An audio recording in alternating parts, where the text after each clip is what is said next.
Hello and welcome to another episode of India and Global Left. If you are new to the show, please smash the subscribe button. Also consider becoming a YouTube member, a Patreon, or donate small amounts given in the link in the description box.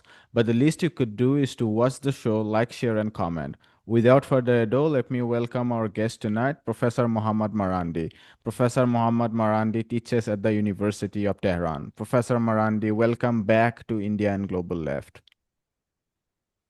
Thank you very much for inviting me again. It's always a pleasure. I wanted to ask you your response about this whole charade about food distribution in Gaza. We know that, I mean, the past 4 or 5 days have been, the Western media has presented as if a lot of food aid is going on, and they are showing pictures about some of those trucks going in to Zikim corridor in the north. These are trucks mostly from Jordan and some going through Karam Salam from Egypt, over and above some food airdropping done by UAE and Jordan. And the Western media has presented it as if this is a big solution to the starvation and famine that's going on inside. But the UN says that over the past 4 days, only 169 trucks have entered, while the minimum necessity is 600 trucks. And all these trucks have been, people are jumping to the trucks even before they reach the warehouse. And finally, today, Donald Trump has said that Israel would preside over the food distribution. And he says that if they want to run it, they will run it. Effectively denying what others have been demanding for months now since the blockade was imposed. If you could tell us your thoughts about this charade about a lot of food going on into Gaza. Yes, I think it's 600 trucks a day. So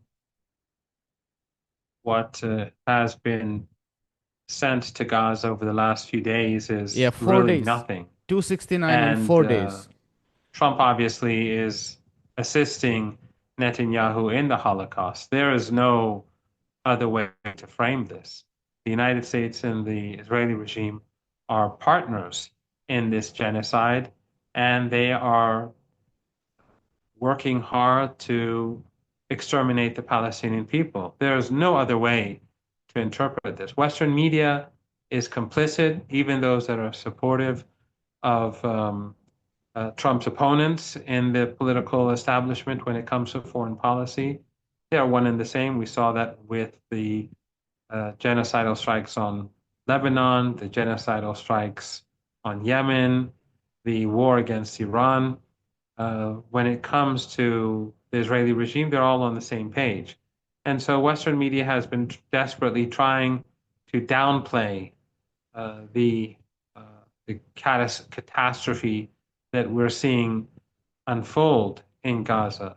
Images of starving children, children who've died of starvation, all of these are visible online, even though um, big tech is censoring everything. Nowadays, TikTok is increasingly censoring. Facebook and Instagram are, of course, they've always been complicit in the Holocaust, and other Twitter is my own account is shadow banned. There's no doubt about it. So uh, the big tech companies are trying to suppress the spread of information. Western mainstream uh, news outlets are trying to fool the public and to provide them with disinformation and misinformation. And yet the globe is seeing the reality. The reality is coming through, and children are dying. Infants are dying. The Israeli regime has willfully prevented even infant formula from being accessible to these newborn children. There's nothing that they can hide anymore. But again, this shows how complicit the collective West is. It's not just politicians, it's the elites, it's the journalists, it's the diplomats. Western diplomats in Israel, none of them are complaining. And now, in order to prevent the public from the outrage from growing, you see the French president and the British prime minister talking about recognizing Palestine somewhere in the future.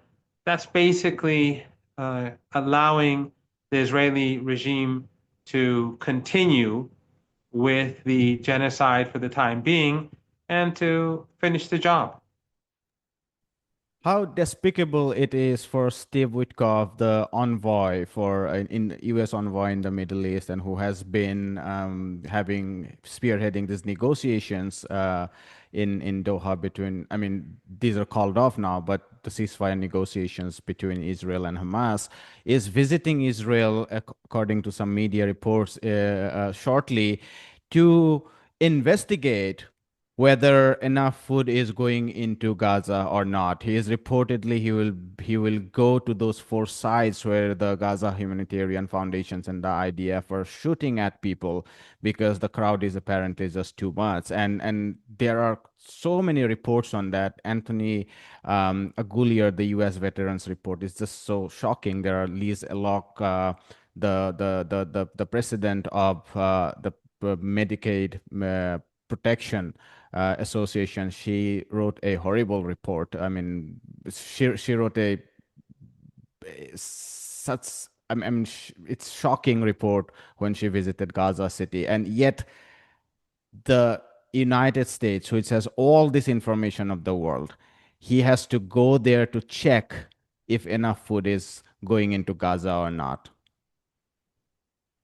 So he's a Zionist and he's Netanyahu's ally, just as Antony Blinken was, just as Biden was, and Trump is Netanyahu's ally as well. They're all in this together. This is a Holocaust being carried out by the West.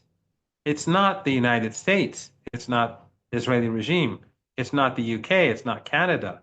It's not Australia or New Zealand or the EU. It's all of them. But it's being led by the United States because without the United States, it would not happen. But they're all in this together. All of the media in the West knows exactly what's happening. They've known exactly what's happening since the beginning. They know that this did not begin on October the 7th either. They know exactly what's been going on for the last 76 years. But they support the Israeli regime. They support ethno-supremacism. Nothing has changed in the West since the 19th century. Nothing has changed since the 18th century. This is the same racist mentality that's willing to do anything for the sake of its own supremacism. The only difference now is that it's being carried out in front of a global audience. What we're seeing in Gaza, what makes it a unique crime, is that it's being carried out in front of your eyes and in front of my eyes and in front of the eyes of everyone who's watching this program. This is new, and this makes it perhaps the greatest crime in human history because it is being carried out willfully in front of our eyes, and it's being denied in front of our eyes. We see it happen, and they're telling us that it's not happening. Witkoff is going there basically to buy time. He may give some criticisms and say they're working hard, but the situation is different. He's a criminal. He's doing his best to give Netanyahu space to carry on, just like the French regime and the British regime, which speak about recognizing a Palestinian state. Recognizing whether they do or not, it's not going to change anything. The only thing that will bring about change is to impose sanctions, is to strangulate the Israeli regime. You may be interested to know, just a few days ago, 3, 4 days ago, the EU sanctioned a number of Iranians for human rights violation or something like that. I don't know who they are. I just saw it in the news. I didn't bother to look. So the Israeli regime is carrying out a Holocaust. And some say well over 400,000 people have already died. People who've died of starvation, people who've died of illness, people who were injured and then later on died, people whose bodies are missing, whose bodies have been completely destroyed. thousands of people under the rubble. Some say well over 400,000 people have died. So, despite that, no one is being sanctioned. And what is even more despicable is how Erdogan and Mohammed bin Zayed and Aliyev in Baku and Abdullah in Jordan, all of these countries and more continue to do business as usual with the Israeli regime because they're in the American camp, because they're obedient proxies of the United States. None of them have broken off ties. None of them have broken off economic ties. None of them, in the case of Turkey and Erdogan's sidekick, Aliyev, they've stopped the flow of oil. Nothing. And when these regional countries do nothing and cooperate, continue to cooperate with the Israeli regime, how are we going to convince countries beyond the region to break off ties with the regime, to impose sanctions on the regime in Africa, in Latin America, across Asia? So not only are they complicit, but they're assisting the Israeli regime in continuing this genocide, despite pretending to be supporters like Erdogan does when he gives his speeches every now and then, or Mohammed bin Zayed does through these airdrops, which are basically photo ops. They have no impact on the ground. They do not help the Palestinians in any way or form. And the amount of food that comes in through the airdrops is almost nothing. Palestinians are killed under the airdrops, and then some of the food falls into territory which serves as turkey shoots for these Israeli regime soldiers who love killing kids, who love slaughtering women and children.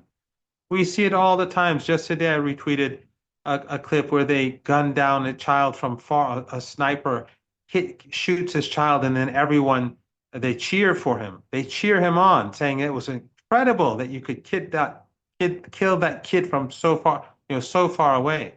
These are the monsters that the world is dealing with. Yet regional regimes, because they are obedient to Trump and the White House, or they don't want to anger them, they are willing to assist the regime. But Witkoff, his role is basically to allow the Israeli regime to buy time because the world is now outraged. We've been discussing this before. The Israeli regime in the West, their image has been destroyed. But it is getting even worse. When you think it can't get worse, it gets worse. Because now you see these images of infants dying of starvation. You see these images of men dying of starvation. And it's a small piece of land. It's easy to get food into Gaza. It's the Israeli regime that's blocking it. And it's the cowardly regimes that I mentioned that allow them to do that. So Witkoff is not going to bring about any real change. There may be some slight changes, but the objective is to exterminate the Palestinian people. The objective is to get rid of the Gazans. And we saw how Trump in Scotland basically gave Netanyahu his full support during this trip. He said, we're not going to put pressure on the Israelis. So as these worse than Nazis are carrying out this Holocaust, the United States is saying we give them our full support. So when Trump says that, how does one expect, why should one expect Witkoff to do anything substantially different? President Trump was asked if the White House would exert some pressure on Israel to accept a ceasefire, and his reply was exerting pressure on Israel would mean relieving pressure from Hamas, and he's not going to do anything. And on top of that, add this visit that Steve Witkoff has decided to go to Tel Aviv.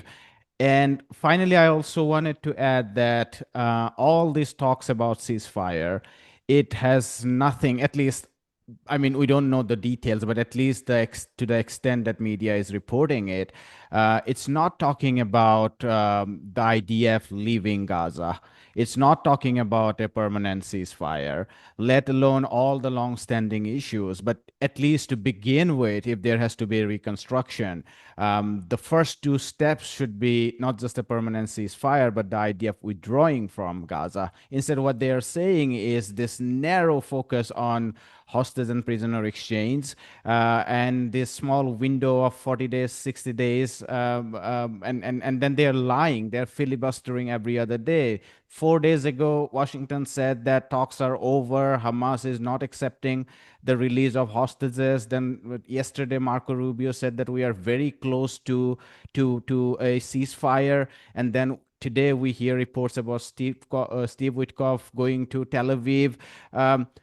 My personal sense is that we are not seeing a ceasefire anytime soon. I mean, some people were hoping maybe like February, of course, they were hoping March.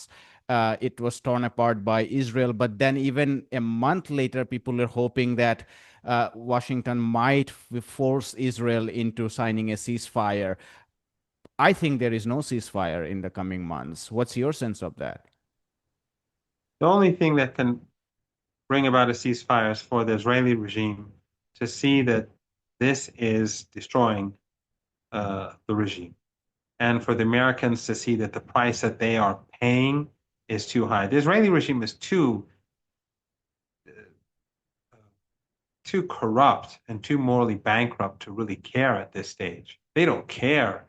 I mean, the footage that they're putting online and gunning down kids and shooting them in sensitive spots one day and every day choosing a different spot on their bodies to shoot. It just shows that how depraved they are. So that is not going to bring about any change. But the only thing that could bring about change is that the United States recognizes that this is damaging it uh, far more than they anticipate. Otherwise, I see no reason for them to stop. Witkoff is, as I said before, he's Netanyahu's lawyer, and he is going to support this supremacist regime because he's a supremacist. He's an ethno-supremacist monster like Netanyahu. There's no difference between them. And remember, Trump himself said that they don't want to give up that if the hostages, as they call them, and you know these are overwhelmingly soldiers that Hamas and Islamic Jihad have, whereas the Israelis have many thousands of ordinary people in jail, and many of them have never had they've never been put on trial.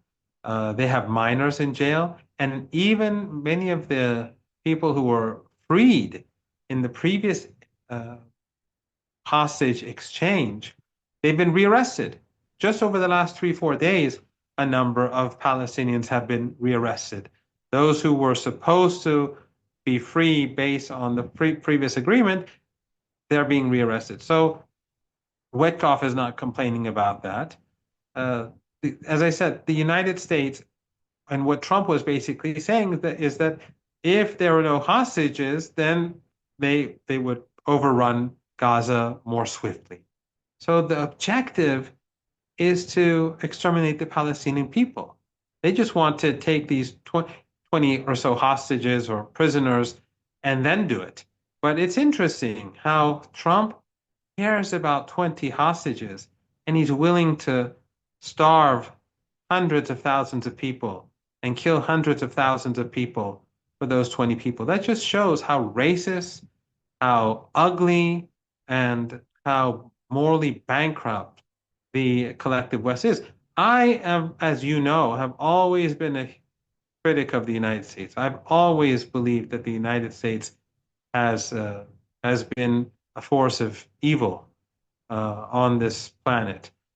But from what I'm seeing today is beyond what I thought the Americans would be prepared to do in front of the eyes of the world. If you had told me a couple of years ago that the genocide in Gaza would reach this stage, I would have said that's highly unlikely because no matter how sinister the leadership in Washington is, no matter how sinister the journalists in Western legacy media are, no matter how sinister Western diplomats are in covering up the crimes of their regimes and the Israeli regime in particular, in the United States, the crimes of the United States as well, no matter how sinister they are, they're not going to go this far to have kids starve in front of cameras and for the rest of the world to see it. But here we are. Just to put 20 hostages in perspective, 15 to 22 people have been shot dead at the food aid sites since the dawn of today. And this is after apparently we are having a 10-hour pause in shooting because apparently these food trucks have to be moved in. And so a single day shooting just at the food aid, and there are 40 more additional, and the night is due. Just to put that in perspective, or another way we can think about um, some 800 plus civilians being killed by Hamas, as opposed to more than 1,000 being shot at the food aid itself. Just to And give. 800 civilians were not killed by Hamas. The numbers are Yes, we out don't now. know. Yeah, but let's assume. Yeah, the number. Let's. Yes, Yeah, yeah. yeah, Even if there is no Israeli military killing their own people, I mean, even if that's the that's case, right. With yeah, which is helicopter gunships and right. tanks and all that. So what Hamas and the resistance did basically on October the 7th. I mean, if was a response to 76 years of genocide and ethnic Absolutely. cleansing, but it was directed mainly at the military. And of course, the Israeli regime brags about everyone being in the military. But in any case, they were dancing. I mean, I don't want to go back to history again, Mhm. but they were dancing alongside the apartheid wall and alongside the the death count. Uh, the Israeli regime has no moral standing, and the United States and the Western media, they justify this. What they're doing basically is they're trying to blame the victim in order to, and they will continue. We've been discussing this before. They will continue to use October the 7th until the last Palestinian is dead. They will go and kill. They're willing to kill millions, and then continue to use October the 7th. There's no doubt. We know that. It's been 2 years now. You can't say it's a joke. It's disgusting and disgraceful. And even now, when you look at some of these people who are beginning to get worried, because a lot of these elites in the West are now talking about starvation, and even Trump himself has said, because they're worried about their image, because people across the world are seeing these starving kids. Even now, they say, they have to say October the 7th, how outrageous it was first, and then cautiously speak about the genocide in Gaza. This is how racist, how ugly they are. And it's clear as day. It's clear as day that the Israeli regime from day one had the intention to carry out this out. The only thing that surprises me is the fact that the Americans, have allowed it to reach a stage where the world sees kids starving. This I didn't expect to happen. Otherwise, I mean, the numbers, I'm sure you have hundreds of thousands of maimed kids for life, maimed for life. Those who are starving will never fully recover. Some of them will never recover. Many will die, depending on how long this continues. And many have lost limbs. Just a few days ago, we saw a clip of a young kid, you know, right after he lost a limb, and then Twitter, of course, deleted the footage because they shouldn't. They have to be careful about the image of the Israeli regime. So it's not just the dead, it's not just the 400,000 people plus who've been massacred. It's the rest of the Palestinian people who've been maimed for life. And in addition to that, the ethnic cleansing in the West Bank has been picking up speed, and it is incomparable to what we saw in previous years. Now they're taking land and territory and beating people and killing people on a daily basis, and you don't see any Western politicians, the German ambassador to Tel Aviv, or perhaps he went to Al-Quds or Jerusalem, the British and the French, none of them are condemning this. None of them are condemning the ethnic cleansing in the West Bank. What does that have to do with October the 7th? So this just shows that the collective West is a sinister force. NATO is a sinister force. They are the greatest evil of our time. The West Bank is being turned into a grave, effectively, and to some extent, Smotrich, who has been made the czar of the occupied West Bank, they like the focus on Gaza because they can silently, ethnically cleanse the occupied West Bank. In fact, Israeli Knesset recently, or a judicial order, I'm not sure about the legality, they have ordered the building of 3,100 more buildings in the main settlement of Mali Dumim, which is the center of a huge settlement, that separates the cantons at Jericho, Jordan Valley, and East Jerusalem. And yes, they are stealing cattle, they are destroying crops, they are destroying solar panels, they are shooting at Often people, accompanied by soldiers. often And accompanied then by soldiers. Yes, and now they are and then saying when they kill people, they don't go to jail. And then the Palestinians who were witnesses to the murder, they go to they jail. are arrested. Yes. I wanted to pivot to Iran and something that I feel has not been covered at great length in the mainstream, but I thought it was an interesting thing. I wanted to take an update and understand from you what that means. Foreign Ministry spokesperson, Iranian Foreign Ministry spokesperson Ismail Baqei had said that. I think it was Monday or Tuesday, said that the IAEA, the UN weapons inspector, would visit Tehran. And just for the context of the viewers, the IAEA was banned by a law signed by the Iranian president and passed into a bill in the parliament. And there is a clause that says that if they have to come and do inspection, that has to go to the Tehran Supreme National Security Council. Now, Ismail Baqei has said that they would visit, but they would not go to the sites or inspect anything. They would just come here for a discussion. But I was wondering what this means because there was a lot of dissatisfaction about the IAEA following that escalation. So I was just curious, what's your reading of what is what does that signal? Just to add one more point, the foreign ministry also has said that even though the talks have been called off with the United States, we are still open to talk to the United States if there is any possibility about that. What's your reading of what's going on? Well, a couple of things. One is that I'm always fascinated how in the West they try to depict Iran as some sort of dictatorship, but they're always acknowledging that there are debates going on in Iran about some of the most fundamental issues. Now, my take on what goes on between Iran and the International Atomic Energy Agency and Iran and the United States is is that the Iranians are not being flexible. The Iranians are showing the international community that we are not the problem. If we do not engage in one form or another, then the International Atomic Energy Agency, which is a tool of the West, which is an the head of that agency is a tool. He has no independence and he is basically uh, implicated in the murder of Iranians by putting out a misleading statement to help the justify Israeli regime aggression against Iran and U.S. aggression against Iran. Everyone knows it. There's no doubt about the role that he plays. And WikiLeaks shows this.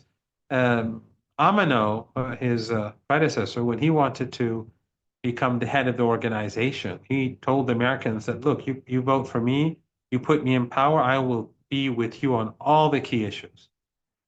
He said that in their private conversations. That's been that's been leaked by WikiLeaks. Your viewers can look it up as they're watching the program. The same is true with the current head. So the Iranians know who he is and what role he's playing. But at the same time, the Iranians don't want to give an excuse to give the Americans or the Western media, which supports this Holocaust in Gaza, and this shows how subordinate Western media is to power. Iran does not want them to have this, let's say, propaganda uh, weapon in their hands where they would say that the Iranians were unwilling to engage. And if the Iranians were willing to engage, maybe there would have been a solution. The same is true with the United States. And so let me give you an example. When Trump came to power, he gave an insulting message to the Iranians, and the Iranians ignored him. Then later, ultimately, the Iranians agreed not to direct negotiations that he demanded, but to indirect negotiations. Then he wanted the negotiations to be held in one place, and the Iranians said no, they have to be held in Oman or with the Omanis as the mediators, those who mediate. And the Americans had to accept that. It took them a couple of weeks before they accepted the Iranian proposal, but they were put in a bind because if they did not accept, then they would be seen in a negative light. So they had to accept Iran's conditions. And ultimately, when the negotiations were taking place, the United States was planning to carry out an attack on Iran. This hurt the United States both globally and in Iran because public opinion across the world and inside Iran saw this as saw the Iranian side as negotiating in goodwill, while the American side was deceitful from the beginning, dishonest from the beginning. So this helped Iran during the war to mobilize public opinion both at home and abroad.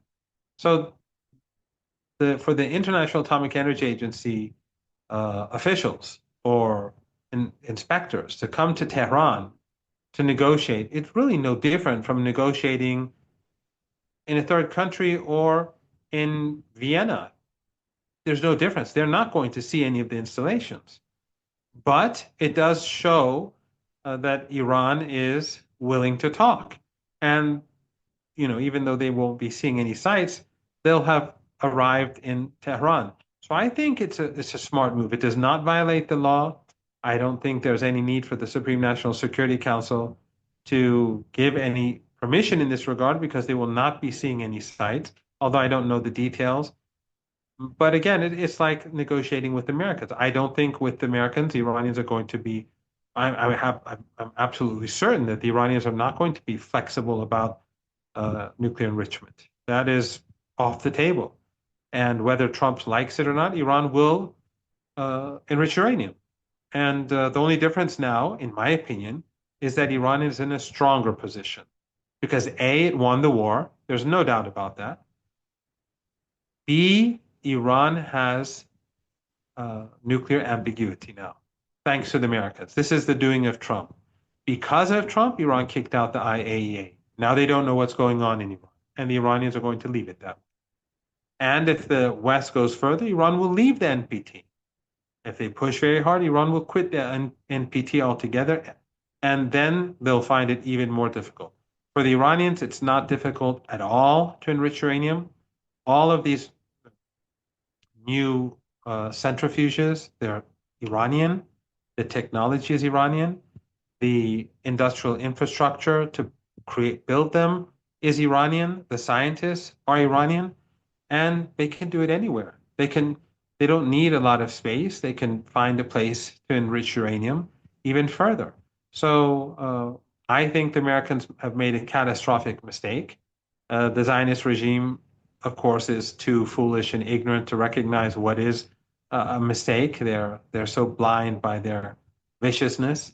But I think the Iranians are in a commanding position here.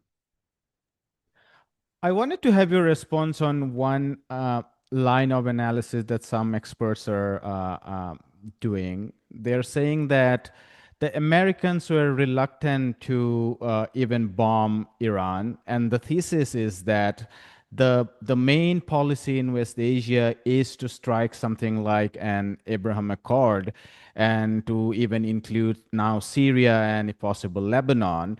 The all of the goals of which is to eventually counter China.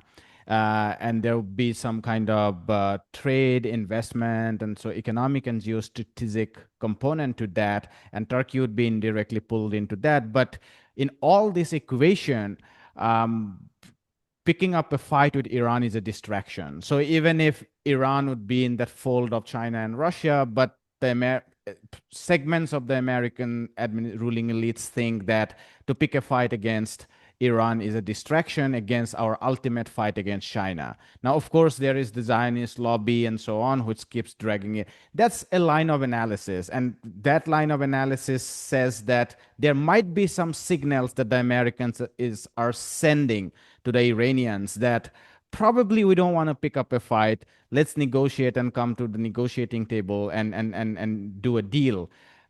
What are your thoughts about this?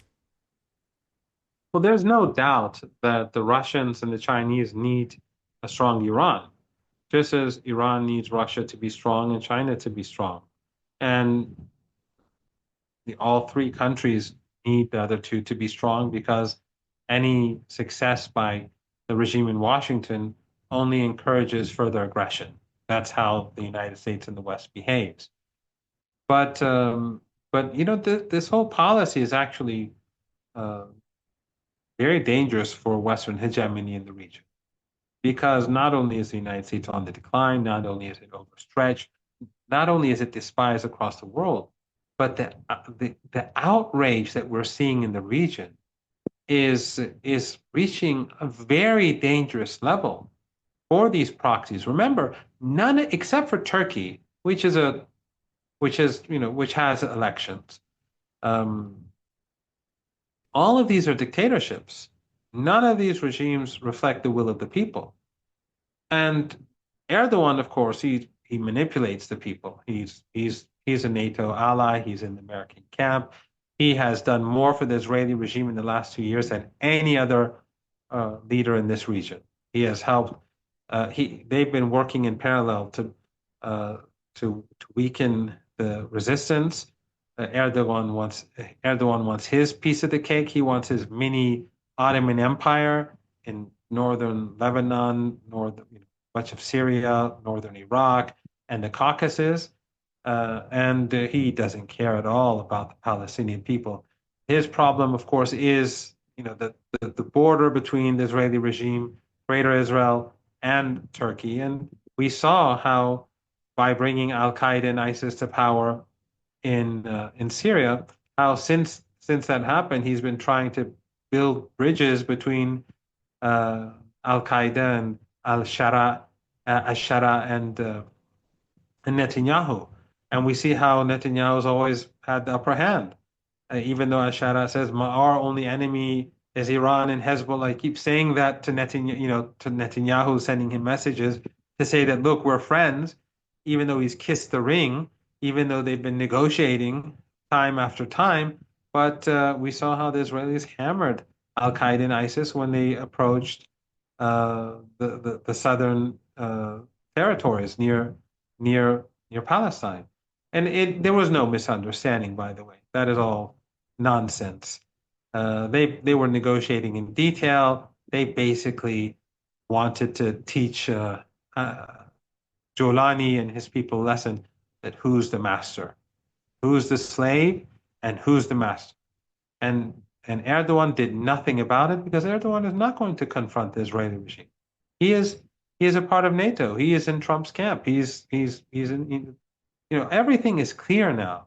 There's no ambiguity about who supports the Palestinian people and who doesn't. Those who just want to close their eyes and pretend otherwise, they're in their own camp. But other than that, these regimes across the region are in the Western camp. But the problem is that the images that we're seeing, especially over the last couple of weeks in Gaza, are creating a new level of rage. And that rage could get out of control. And imagine it does get out of control. in just one of these countries, what could that mean for the United States in this region? It could be catastrophic. I'm not saying it's going to happen. So far, we haven't seen an explosion, but we saw some. But what we saw during the so-called Arab Spring or the awakening There might be an was Arab, completely unexpected. there might be a reverse Arab Spring now. I mean, the Arab Spring was actually an Arab winter, but who knows, there might be a real Arab Spring. Well, it could be another Arab winter or an Arab, it could be anything. But the point is that that chaos would not necessarily benefit a declining United States. They want control, and chaos doesn't bode well for control. So yes, of course, you're absolutely correct that at the end of the day, the United States wants its focus is on China, and it sees Iran and Russia both as a distraction. But the problem is that the United States, the antagonism towards Russia and the antagonism towards Iran and the support for ethno-supremacism and racism in Palestine warps their minds. It distorts their ability to reason and to think objectively. And so therefore they're trapped in two catastrophic. I can't call this what's happening in Gaza a war. It's not a war. They're carrying out a Holocaust in Gaza and losing a catastrophic war in in Ukraine because of their inability to uh, think objectively and to behave objectively. We always, you as an Indian, me as an Iranian, we know this quite well.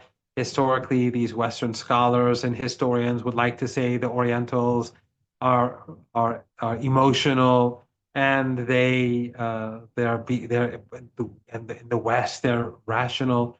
But what we've been seeing is an extremely irrational West that's become even further irrational.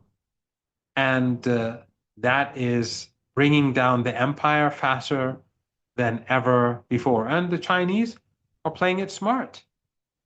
I mean, morally speaking, I would wish the Chinese were more assertive, far more assertive on Palestine.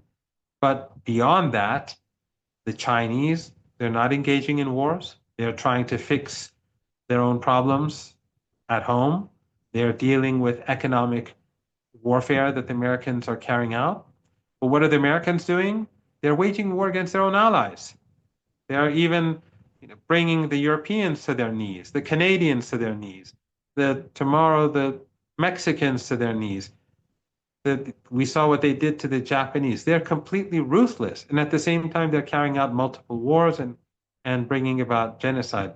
Brand America is dead, and the United States has overextended itself militarily, financially, and politically. So who has the upper hand, China or the United States? 2 years down the road, who's going to be in a stronger position, China or the United States? I think it's clear as day. Yeah, I guess China is also coming out of its earlier position of total non-interference, and I think that's part of the reason why they are taking time. I mean, of course, the previous phase right after 1949 was China had an extremely forward policy when it came to international relations. Their participation in Korea, their participation in Vietnam, their indirect participation in lots of African liberation movements, but then during the reform and post-Mao period, the pendulum kind of swung to the other end, and that was not necessarily bad. And I guess that explains part of the reason why in the recent Hague summit, they were there as a representative, but they didn't sign that paper, which came up with real sanctions on Israel. And many of the people on the left in particular were enraged by that because they expected China to do more. And China being a huge trade partner of Israel. But I guess the Chinese are slowly restructuring their foreign relations. And I don't think that's necessarily bad in general, even though Palestine is such an extreme case where I do think that the Chinese should do more. If I could end with one final question, you mentioned about Aliyev in Azerbaijan, and it's they are not just sending oil, but their territories were primarily used to launch those initial round of attacks on northern Iran, but also the spiderweb attack on Russia. And it would be fair to say that Aliyev has become a stooge of both Tel Aviv and Turkey. And effectively, the Southern Caucasus is pulled into this Western chess game, as you like. I wonder what would be Iranian? The Iranians must be extremely enraged by what happened, and so are the Russians.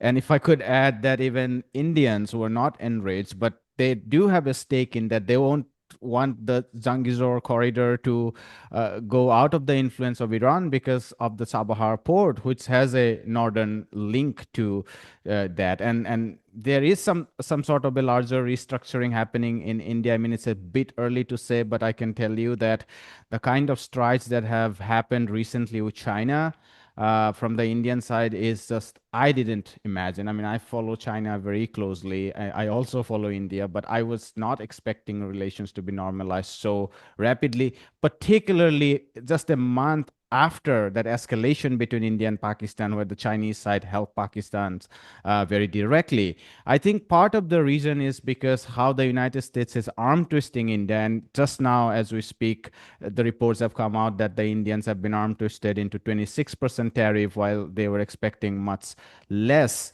And India has a real case of having higher tariffs against United States because they want to flood our market with the highly subsidized, highly mechanized agriculture goods. And India hosting the largest population, poor population on earth, we do need these protections. But the Americans want to flood their agriculture product, arm twist us into buying more weapons. And so I think there is a realization within the Indian administration that it's not fair to pick a fight with China because you have been promised a lot by the Americans. And so they participated very erroneously in those sort of military alliance in the Indo-Pacific region, the AUKUS being the primary. And it's too early to say, but I do think that there might be some resetting within the Indian administration. And who knows, 4 years later, if the Hindu nationalists lose elections, things would be completely different. But please comment on how Iranians are looking at Azerbaijan. Yes, you're right. I mean, the Americans are being ruthless across the board, and India supposedly is a country that the United States is saying that it wants to cultivate. Yet it even the language that Trump uses is insulting. The way in which he engages online is insulting. But that aside, the Iranians the Iranians are very patient, and that makes some of Iran supporters across the world and across the region, and there are many of them nowadays. Iran has become very, very popular very quickly over the past 22 months, but over the past few months and the past few weeks in particular. But there are a lot of people who are showing impatience, and but the Iranians are very um, they're very patient. And Aliyev uh, and Erdogan, they miscalculated. Uh, they are allies of Netanyahu. There's no doubt about that. And as we saw in the case of Syria and Ashara, they've been trying to build bridges between the Al Qaeda regime, and the Israeli regime. And of course, Erdogan has done nothing to support the Palestinians, the resistance, or anything like that. But what happened over the past few weeks was that the Turks, uh, well, the Turkish government, the Erdogan regime, was telling Armenia that, look, the Iranians are finished, and so you have to do a deal. You have to give up your sovereignty, basically. And And Armenia is probably committing suicide. thinking that the Yes, if West. it would, Mm, yes, if it did that, it would be suicide because what what Erdogan and Aliyev and Netanyahu and the White House want is to cut off the link between Armenia and Iran, both to separate Iran from Russia, but also separate Iran from the Red Sea, the Black Sea, and Georgia, and but also basically to bring Armenia to its knees and to help surround Russia, because Armenia would be surrounded by Georgia, which is weak and vulnerable to the West, Turkey, which is has a horrible history with Armenia, and Azerbaijan. Now, I have to point something out here, and that is Iran in the past supported when Armenia when it was strong and it took our Azeri territory. Iran supported Azerbaijan. And something that your viewers may not know, or probably don't know, and there is footage of this. I tweeted this a few times a few years ago, footage of it, that Iran actually trained Azeri troops to take back their territory. This was 30 some years ago. Because whether you like it or not, there are internationally recognized borders. And the Armenians went and took territory that was illegal. So the Iranians supported Azerbaijan. But what happened was that the Americans threatened Aliyev and said, kick out the Iranians. And he did. And so for 30 years, the Armenian government maintained control of that territory because Aliyev was obedient to the United States. And then only recently, with the help of the Israeli regime, did we see, and the Americans and Aliyev, do we see the tide turn? Now it's the other way around. And the Iranians are saying, we will not allow the Republic of Azerbaijan or the United States or anyone to close the path between Iran and Armenia, Iran and Georgia, Iran and Russia, Iran and the Black Sea. And if that happens, Iran will engage in war. Iran will take that territory. It will not allow the Armenian sovereignty, whether Armenia agrees to it or not. So far, the Armenians say we're not going to do it because they were putting pressure on the Armenian government to concede because they said, look, Israel is destroying Iran. But Aliyev and Erdogan bet on the wrong horse. They bet on the Israeli regime and they lost.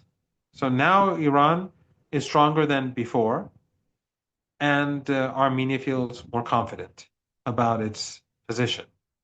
But if Armenia agrees to something that means there's going to be some sort of change on the Iranian border, it will be unacceptable to Iran. Iran will intervene.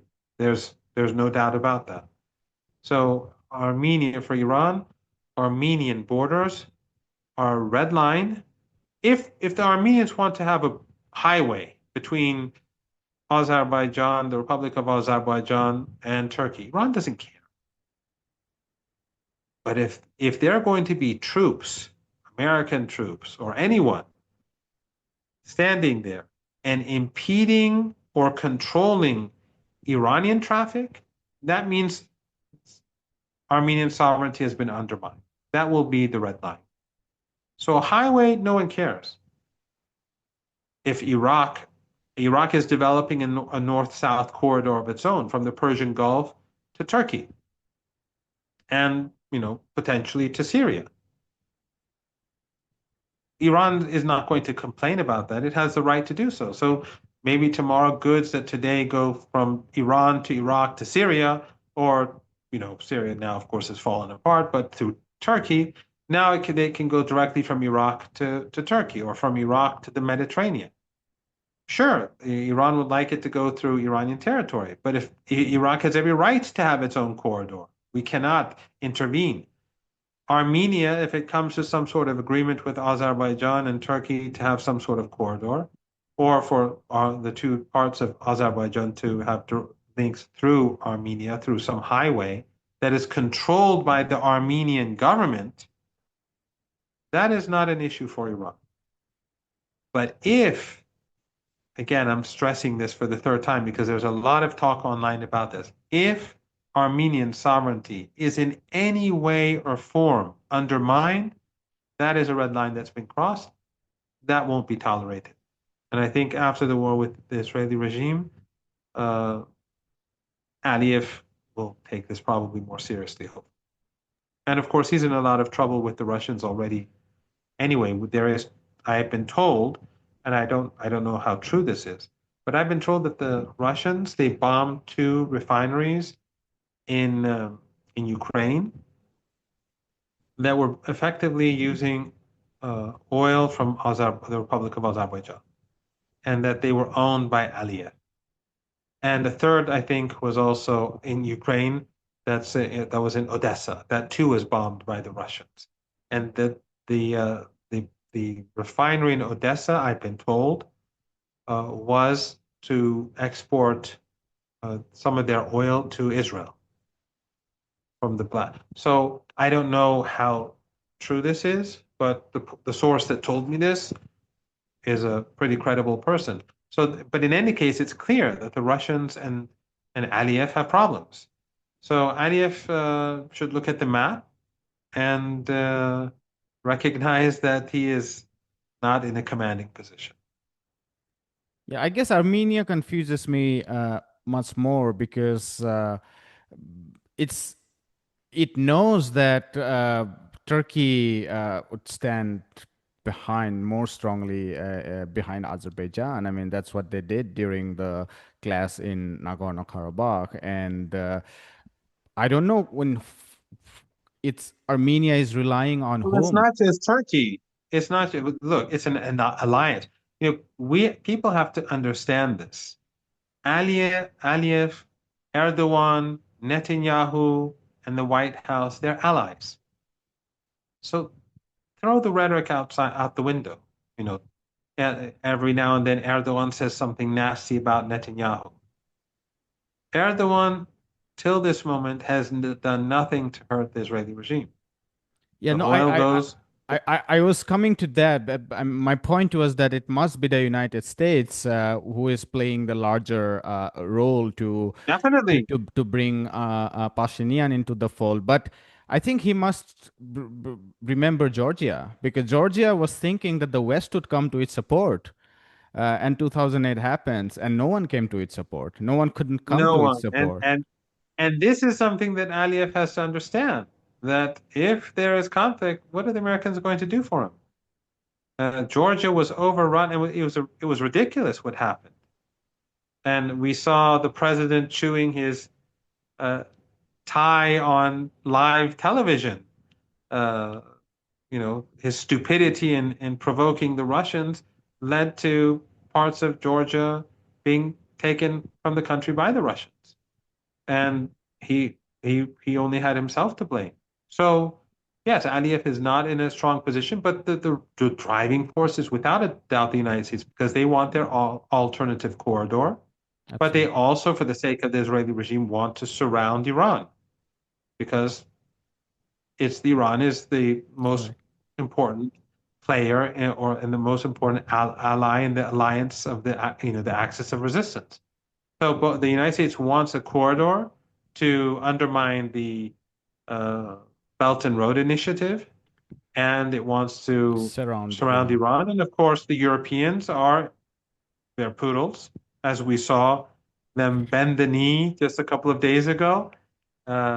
And I mean, the trade deal between Europe and the United States was the most extraordinary capitulation that I've seen since World War II, when when the Japanese surrendered to the United States. And the It Europeans was are, quite stunning, a lot of Europeans are extremely unhappy about it.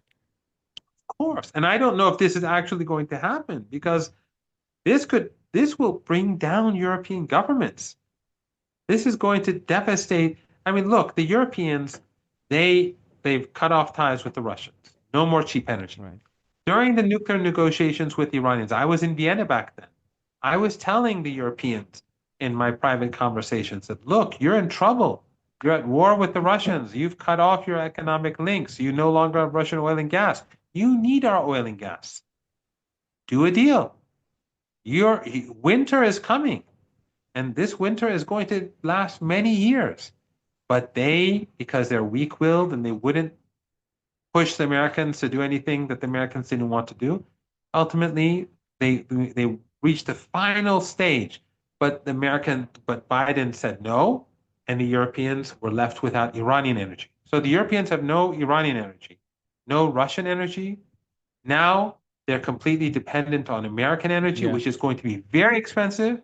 Very expensive. American gas is going to be very expensive. That means deindustrialization is going to continue because it's been going on for 3.5 years, especially in Germany and similar countries in the north. So that's going to mean the European economy is going to go down, and then you're going to have US imports that are going to devastate agriculture. They're going to devastate industry. Where is Europe going to go? And what's going to happen to ordinary people? And how are ordinary people going to respond to all of this? Yeah, I mean, the grand economic strategy of the Americans with respect to its allies is sell, flood the markets of your allies with highly subsidized mechanized agriculture goods, force them into buy your energies, and then force them into buy your very ineffective and delayed deliveries of armed contracts. I mean, and this has happened with Guns. Japan. This has happened with Japan. This has Yeah. happened with South Korea, and this has happened with Europe. India refused to do that to some extent, and so the tariffs are higher for India. Well, what was it that Kissinger once said? What was it? It was to be a To foe of the be a United States to be a is friend to, dangerous, but to be a friend is more is dangerous. fatal, It's fatal, is yes. fatal, something like that. We'll leave it there, Professor Marandi. I promised you half an hour, but it became much longer. I didn't deceive you, but the conversation became so interesting as it often becomes. So thank you so much for your time, and good night. It's a great pleasure. Thank you. Take Good care. night. Bye. Hi, my name is Ayushman. I, along with Jyotisman, have started this platform. In the last 2 years, we have tried to build content for the left and progressive forces. We have interviewed economists, historians, political commentators, and activists so far. If you have liked our content so far and want us to build an archive for the left, I have two requests for you. Please do consider donating for the cause. Link is in the description below. Also, if you are not able to do so, don't feel sad. You can always like our videos and share our videos to your comrades. Finally, don't forget to hit the subscribe button.